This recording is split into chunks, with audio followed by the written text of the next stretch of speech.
Ce journal vous est offert par le FPI, Fonds des promotions de l'industrie, votre partenaire privilégié pour la réussite de vos projets.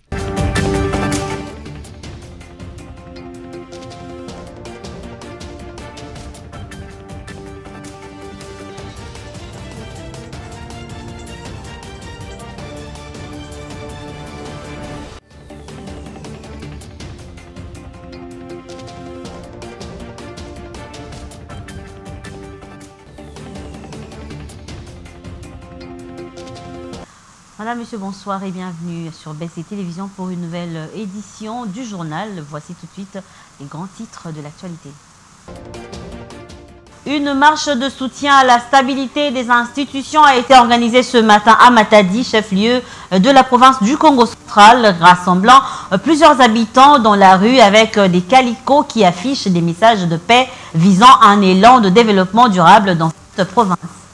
Le nombre d'otages morts rendus par le mouvement islamiste passe de 17 à 20 après que les autorités israéliennes ont annoncé la découverte des dépouilles rendues par le Hamas comme étant celles des 3 soldats enlevés en octobre 2023.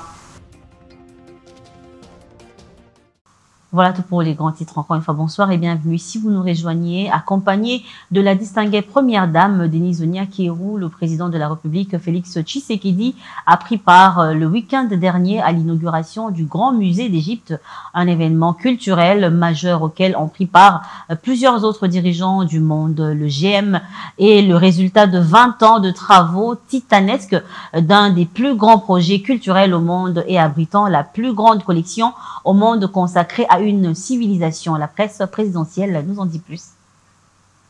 La République arabe d'Égypte était jusqu'ici connue pour ses pyramides de Gizeh, les seules des 7 merveilles du monde à avoir survécu jusqu'à nos jours. Désormais, il faut ajouter à ce patrimoine archéologique le Grand Musée d'Égypte, ouvert au monde ce samedi 1er novembre 2025. Une quarantaine de chefs d'État, près de 100 délégations de haut niveau invitées, cette présence des dirigeants du monde traduit la valeur inestimable de ce patrimoine culturel. Parmi les convives du président Al-Sisi figurait le couple présidentiel de la République démocratique du Congo. Dans un spectacle haut en couleurs, digne d'un événement planétaire, le Grand Musée d'Égypte a été inauguré. C'est le résultat de 20 ans de travaux titanesques d'un des plus grands projets culturels au monde. Le Grand Musée d'Égypte abrite la plus grande collection au monde consacrée à une seule civilisation. Son attraction phare est le trésor de Toutankhamon, découvert en 1922 dans un tombeau inviolé de la vallée de Roi en Haute-Égypte, avec ses près de 5000 objets funéraires réunis pour la première fois dans le même espace. Au total, le Grand Musée égyptien abrite plus de 100 000 vestiges dont la moitié sera exposée, soit la plus grande collection au monde consacrée à une seule civilisation. Cette collection retrace la vie de 30 dynasties sur 5000 ans d'histoire. À l'ouverture au public, les visiteurs ont été accueillis dans l'immense atrium par la statue la plus monumentale du musée, constituée de 83 tonnes de granit, 11 mètres de haut, représentant Ramsès II, le pharaon qui a régné sur l'Égypte pendant 66 ans, il y a plus de 3000 ans. Ce grand musée va accroître davantage l'industrie touristique égyptienne et va inspirer les autres États à valoriser leur patrimoine culturel.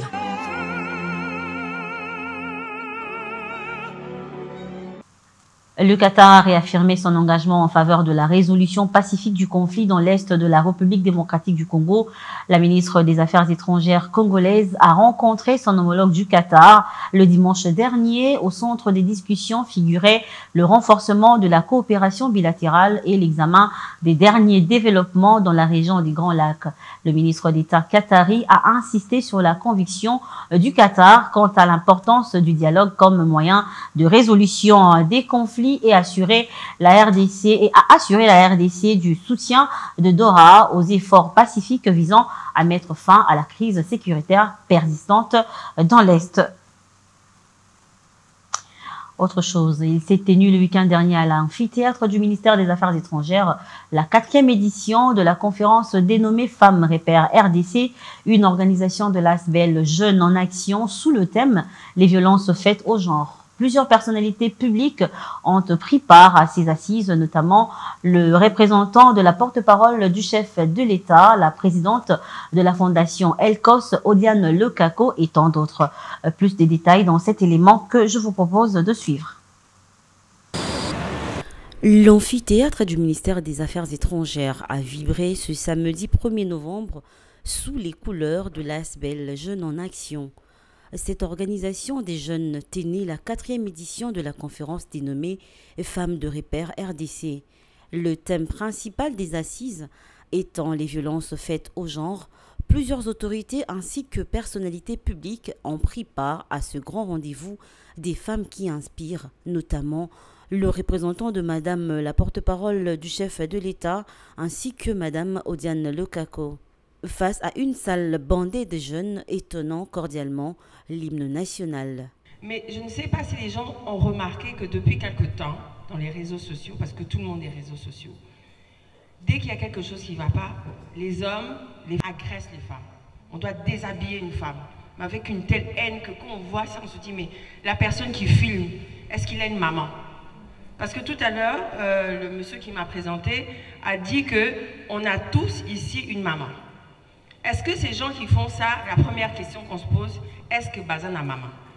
La présidente de la fondation Elcos, structure œuvrant auprès des déplacés et victimes d'agressions à Goma et partout à l'Est, prenant la parole, a énergiquement réveillé la jeunesse sur cette légèreté du monde moderne à banaliser le mauvais traitement que peut subir une femme, surtout avec les réseaux sociaux qui constituent à ces jours un tribunal populaire d'invective à l'égard des celles qui sont des mères. Et lors des questions du public sur sa pertinente intervention, Madame Odiane Lekako a démontré comment l'on peut garder sa dignité de femme tout en étant militaire, femme d'affaires et qu'en solidarité à toutes celles qui périssent à l'est du Congo. Mais entre-temps, quand on arrête une personne, que ce soit un homme ou une femme, je pense que nous avons vu des images qui ont choqué. Ce n'est pas la première qu'on voit. Nous avons vu plusieurs fois des images, même à l'intérieur du pays, où tout d'un coup, si une femme fait quelque chose, il peut avoir un homme, mais automatiquement, on la déshabille. Automatiquement, on la filme. Automatiquement, c'est plus personnel, c'est plus privé. Je crois qu'un homme, vous maître, personne, même vous ou votre femme ou vos enfants, personne ne serait d'accord de vous voir qu'on vous déshabille avec une telle agressivité. Donc c'est quelque chose qu'aujourd'hui, nous dénonçons, qu'on ne peut pas. Que vous puissiez être coupable ou pas coupable, on n'a pas besoin de vous déshabiller. C'est à la jeunesse congolaise de se lever afin de dénoncer, soutenir des initiatives telles que le film sur les docteurs Mukwege et lutter contre toute forme de violence.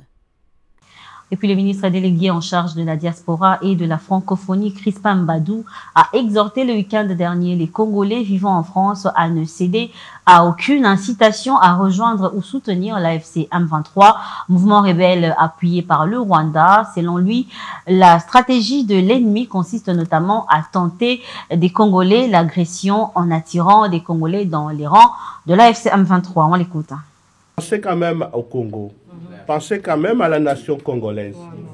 Je peux être un opposant, mais je ne prendrai pas les armes. C'est ça. Aujourd'hui, nous sommes devenus des ministres et on n'a pas pris des armes. Il y a moyen de combattre ou de lutter démocratiquement, mais sans nécessairement d'aller tuer tes propres frères et sœurs. Ce qui se passe en République démocratique du Congo, notamment à l'est du Congo, c'est affreux. C'est en violation flagrante de toutes les conventions internationales et du droit international. La politique rwandaise à l'est du Congo est en train de dépeupler les populations et de repeupler les autres qu'ils viennent implanter. Vous qui êtes ici, qui êtes, j'espère, congolais, puisque nous savons que vous êtes congolais, Est-ce que vraiment c'est la voie à suivre pour vous faire entendre? Non. Non, il existe d'autres mécanismes. On tue des chefs coutumiers, on les remplace par d'autres. Il y a des réfugiés qui sont aujourd'hui dans des camps, des réfugiés à la République démocratique du Congo, mais leurs villages ont été déjà occupés. La désinformation, il suffit de rentrer dans les réseaux sociaux aujourd'hui. Vous avez à peu près plus de 10 000 comptes qui sont entretenus par ces gens-là. La guerre qui nous est imposée aujourd'hui via le Rwanda, c'est une guerre économique qui a un lien direct avec nos ressources minières et naturelles. À l'époque, quand j'étais vice-ministre des Affaires étrangères, vous avez suivi vous-même la déclaration de Vincent Karega, qui était ambassadeur à Kinshasa. Qu'est-ce qu'il nous disait? Les phénomènes ou le phénomène AFDN est devenu résiduel parce que ces gens-là ont vieilli 30 ans plus tard. Mais aujourd'hui, on nous sort ça encore comme étant un prétexte. Comme étant un prétexte, aujourd'hui, qui contrôle la partie où ils sont censés être. C'est eux. Pourquoi ils ne les neutralisent pas? À chaque fois, on nous sort un nouveau prétexte. Mais on sait très bien que le M23, c'est la branche avancée de la RDF. Donc, ne jouons pas. Malheureusement, il y a des compatriotes qui sont tentés par l'aventure. On a vu récemment à Nairobi. Faites votre politique. Nous sommes tous des Congolais. Nous aspirons à diriger le Congo et à prendre les relais, mais démocratiquement. L'actualité ici aussi se référant au communiqué numéro 020-BP-SG-AKT-020-25 signé par la présidence de l'Union pour la démocratie et le progrès social UDPS Tshisekedi, représenté par le secrétaire général Augustin Kabouya et président ad intérim Augustin Kabouya. L'ensemble des députés nationaux siégeant au nom du parti ainsi que ceux issus des partis et regroupements de la mosaïque UDPS ont été conviés à une réunion, c'est lundi 3 novembre 2025 au Kempinski Hotel, Fleuve Congo Hotel dans la commune de La Gombe. Le point à l'ordre du jour, la concertation relative au choix du nouveau président de l'Assemblée nationale. On y reviendra dans nos prochaines éditions. Je voulais annoncer en titre que la marche pacifique organisée ce lundi 3 novembre 2025 à Matadi s'est achevée par la lecture d'un mémorandum de la population du Congo central destiné à Félix Tshisekedi. La lecture de ce mémo a eu lieu devant le gouverneur Grace Bilolo et son vice-gouverneur Prosper Ntela en présence des plusieurs responsables politico-administratifs et membres de la société civile. Le document exprime la volonté des habitants de voir se renforcer la cohésion institutionnelle, la stabilité politique et le développement durable dans cette province. Suivez.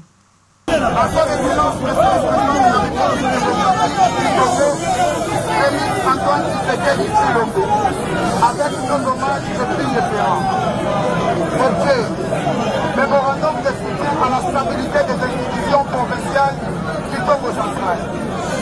Messieurs les présidents de la République, nos membres du collectif de l'association des jeunes de la province du Congo central, réunis ce lundi 3 novembre 2025 à l'occasion d'une marche pacifique de soutien à la stabilité des institutions provinciales, venons respectivement vous adresser le présent mémorandum pour exprimer notre position, notre engagement et notre attachement à la paix, à la cohésion et à la stabilité institutionnelle dans notre chère province. Depuis plusieurs mois, notre province connaît des tensions politiques et sociales susceptibles d'affecter par la bonne marche des institutions et de freiner les efforts de développement initiés au bénéfice de la population.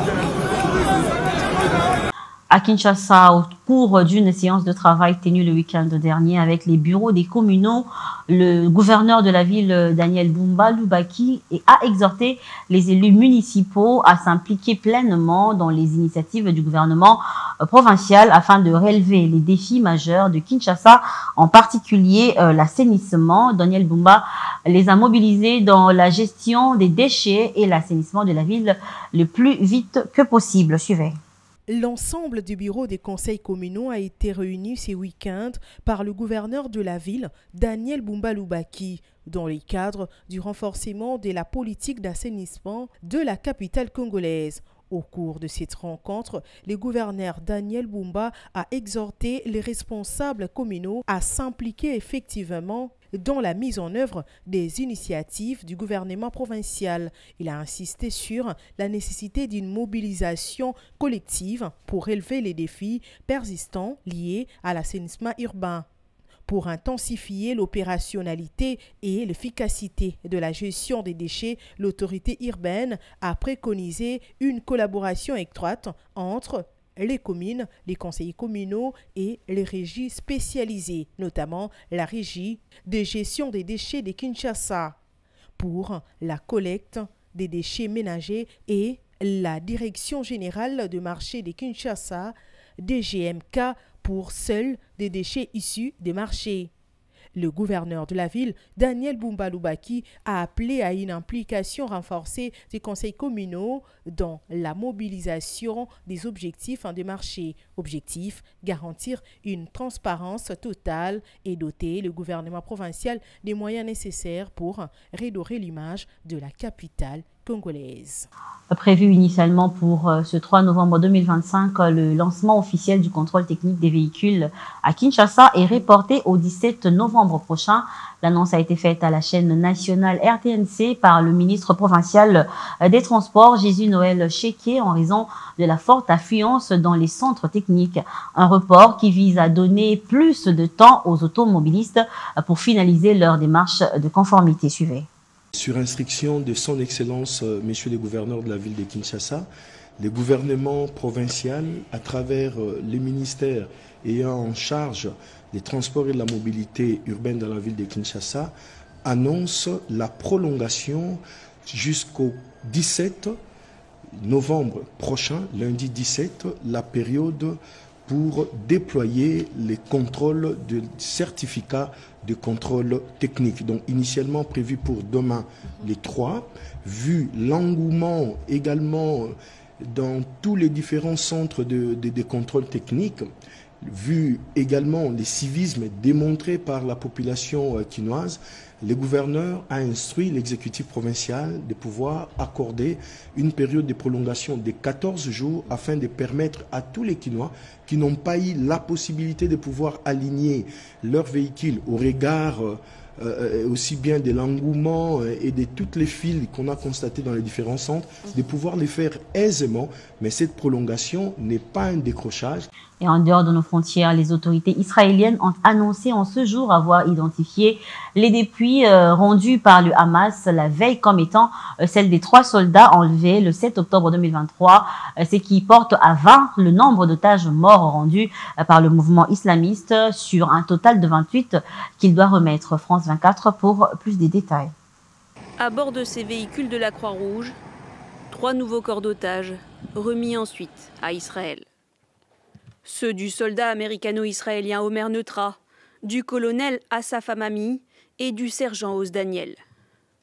Ils s'ajoutent aux 17 autres dépouilles déjà rendues sur les 28 attendues. Malgré plusieurs épisodes de violence, une trêve fragile tient à Gaza depuis le 10 octobre, dans le cadre d'un accord négocié par les États-Unis. Ce dernier vise au retour de tous les otages enlevés en Israël, vivants ou morts, mais Israël ne cesse de reprocher sa lenteur au Hamas quant à la remise des dépouilles restantes. Ce samedi, la restitution des restes partiels d'un otage a suscité l'indignation parmi les familles. Elles ont appelé le Premier ministre israélien Benjamin Netanyahou à redoubler d'efforts pour rapatrier les dépouilles des disparus. Il est important qu'ils reçoivent des funérailles dignes et que leur famille ait la possibilité d'aller de l'avant, non pas pour faire leur deuil, mais pour prendre un nouveau départ et reconstruire leur vie autant que possible. Ces restitutions conditionnent la mise en œuvre de la deuxième phase du plan de cessez-le-feu de Donald Trump, phase qui n'a pas encore été approuvée, notamment en ce qui concerne le désarmement du Hamas, l'établissement d'une autorité transitoire et le déploiement d'une force internationale de stabilisation à Gaza. Et on passe au rappel des principaux titres. Une marche de soutien à la stabilité des institutions a été organisée ce matin à Matadi, chef-lieu de la province du Congo central, rassemblant plusieurs habitants dans la rue avec des calicots qui affirment des messages de paix visant un élan de développement durable dans cette province. Le nombre d'otages morts rendus par le mouvement islamiste passe de 17 à 20 après que les autorités israéliennes ont annoncé la découverte des dépouilles rendues par le Hamas comme étant celles des 3 soldats enlevés en octobre 2023. Et voilà, c'était là l'essentiel de l'actualité de ce lundi. Madame, Monsieur, merci à vous de nous avoir suivis. Restez branchés au programme de BSC Télévision. Portez-vous bien. À la prochaine. Au revoir.